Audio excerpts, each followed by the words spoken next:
Winning is not about the trophy and the accolades. It's about the grind. It's about the obstacles. It's about the challenges. It's about the pain. The reason I know so much about winning is because I've had to deal with so much losing.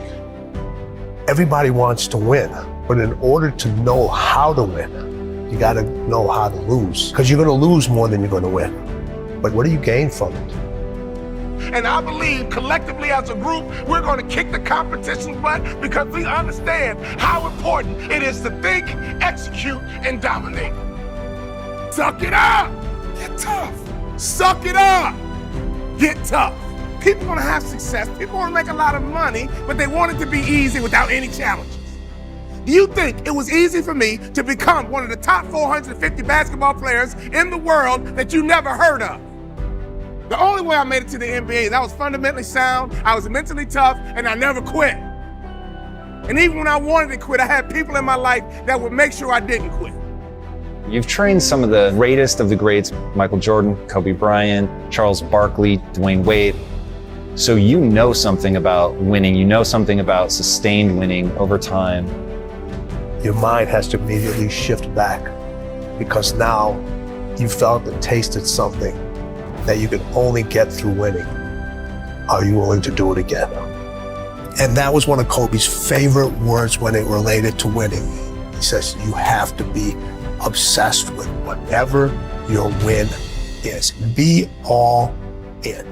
What I didn't realize, even though we didn't scrimmage in practice, throughout practice, we did drills, and he created what I call habits and rituals. Every single day, practice was the same. Every single day, we drilled on fundamentals. Every single day, we worked on habits and rituals. So even though my mind was floating, even though I was selfish and self-centered, he was conditioning me into the culture through practice of habits and rituals. The reason why I tripled my NBA income in 3 years is because of habits and rituals. Next year, if your name didn't get called to come across the stage, I'm here to tell you they will call your name next year if you go back home and execute habits and rituals. I wanted to scrimmage for me, but Jerry Sloan was getting me ready to play for the Utah Jazz. So every day it was about habits and rituals. Having hot food is about habits and rituals. Great customer service is about habits and rituals. Being the best in the world at what you do, being a pro, is all about habits and rituals. It isn't just about you. It's about being able to pull the team and show them what it feels like to win.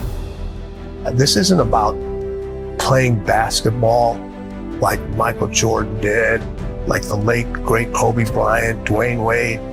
This is about having the mindset to win. When you fail, your feelings give you excuses. Your mind makes you more resilient. You look at when Kobe, his first playoff series, he had this horrible game where he shot like 4 or 5 straight air balls. Now, he could have came back next year and said, I got to prove everybody that's, man, you're too young, why'd you take? No, it was just like, you know what? That's on me. I have to own that moment. Now, I got to prove to myself I can overcome this because now everybody else is doubting me, but I can't doubt myself. Everybody told MJ, don't go to North Carolina. You'll never play. You shouldn't be here. And Michael went out and he said, I don't need to prove to coach. I don't need to prove to Buzz. I need to prove to myself that I belong here. I always say you can have fear, but you can't have doubt. Let me tell you something. I learned a very valuable lesson when I played for the Utah Jazz. I had a point guard on my team who's arguably the best point guard in the history of the NBA. His name is John Stockton. John Stockton would go to a chiropractor 4 times a day on game day. You know what I said to myself? I'm not doing that. It doesn't take all that. John Stockton played 19 years in the NBA. I played 3. You would have thought I'd have been smart enough to watch a Hall of Famer and just shut my mouth, hop in the car, and go with them. No!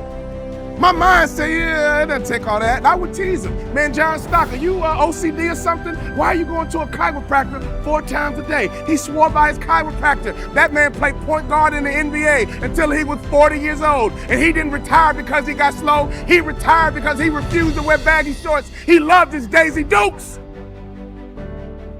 Every day on game day, that man would go to a chiropractor 4 times a day. And in my immature basketball mind, I would say, it doesn't take all that. I don't need to do all that. I was 16 years old, I picked up the mic. I'm not gonna say it was the best speech I ever did, but when I picked up that mic and got off that stage, I was like, yep, I can do it. So hear what I'm saying, opportunity.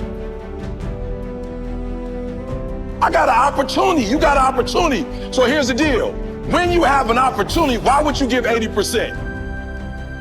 Why would you give 80%, 70%? Why wouldn't you always give 120%? It's sports, it's basketball. Why wouldn't you give 120%? You can't dictate if the ball gonna always go in.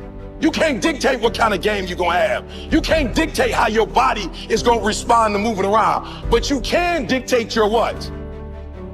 You can dictate your good. You can dictate your, you can always give 120% effort.